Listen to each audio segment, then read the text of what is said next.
আলোচিত নাম আবুল কালাম আজাদ, ছিলেন প্রধানমন্ত্রী কার্যালয়ের সাবেক মুখ্য সচিব।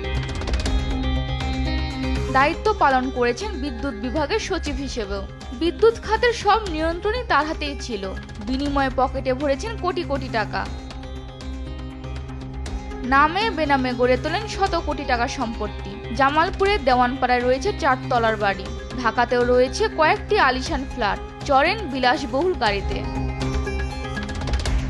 রাজনীতিতে যুক্ত না থেকেও হঠাৎই সংসদ নির্বাচনে জামালপুর 5 সদর আসনে আওয়ামী লীগের মনোনয়ন বাগিয়ে নেন। তবে প্রতিপক্ষ ঈগল প্রতীকের প্রার্থী রেজাউল করিম রেজনুকে পরাজিত করতে মরিয়া হয়ে ওঠেন তিনি। নির্বাচন প্রচারে প্রকাশ্যে খরচ করেন অঢেল টাকা। ঢাকা থেকে আনেন গান বাংলার তাপস ও তার দলকে। নির্বাচনকে কেন্দ্র করে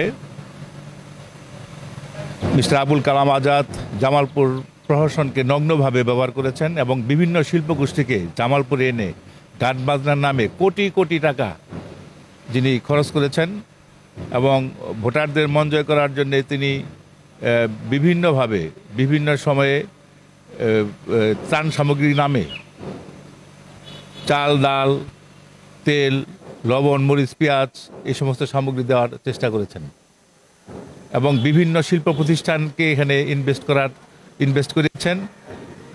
ইনভেস্ট করে গত নির্বাচনে জয়লাভ করেছেন। তবে নির্বাচনের দিন দলীয় কর্মী দিয়ে সিল মেরে বিপুল ভোটে নির্বাচিত হয়ে এমপি বনে যান। শুরু হওয়ার 2 ঘন্টা পরেই সেই দৃশ্যপট চেঞ্জ হয়ে যায়। আমার 159টি কেন্দ্রের ভিতরে প্রায় 100-এরও অধিক কেন্দ্রে আমার পোলিং এজেন্ট বের করে দেওয়া হয়েছে এবং সেখানে ভীতি সন্ত্রাসী কায়দায় ভোটারদেরকে ভোট কেটে না আসার জন্য সমস্ত অশুভ পথ অবলম্বন করে সে জায়গায় নৌকার কর্মীদেরকে দিয়ে প্রিজাইডিং অফিসার থেকে ভয়ভীতি দেখিয়ে এবং প্রশাসনের সকল স্তরের কর্মকর্তার সহযোগিতা নিয়ে তারা সিল মেরেছে। ব্যালট পেপারে আমার ব্যালট পেপার ইগুল মার্কার সিল মারা ব্যালট পেপার সিলে ফিরেছে এবং তারা নগ্নভাবে তারা যে সিল মেরেছে সেগুলো ভিডিও ফুটেজও দেখা গিয়েছে।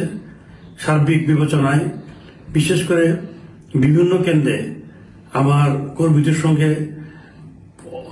মারামারি এবং সন্ত্রাসী কায়দায় তারা আমাদের কর্মীদেরকে আহত করেছে। অভিযোগ রয়েছে আজাদ দলীয় কার্যালয়ে বসে জামালপুরে বৈষম্য বিরোধী ছাত্র আন্দোলনকারীদের উপর হামলার জন্য তার ক্যাডারদের প্রকাশ্যে নির্দেশনা দেয়। 5ই আগস্ট হাসিনা পালানোর পর আত্মগোপনে আবুল কালাম আজাদ। নেই তার ভেরিফাইড ফেসবুক পেজে কোনো প্রচারণা। দ্রুত তাকে গ্রেপ্তার করলে দেশের বিদ্যুৎ খাত সহ সাবেক প্রধানমন্ত্রী শেখ হাসিনার বড় বড় প্রকল্পের দুর্নীতির উৎস খুঁজে পাওয়া সম্ভব বলে মনে করেন জামালপুরবাসী।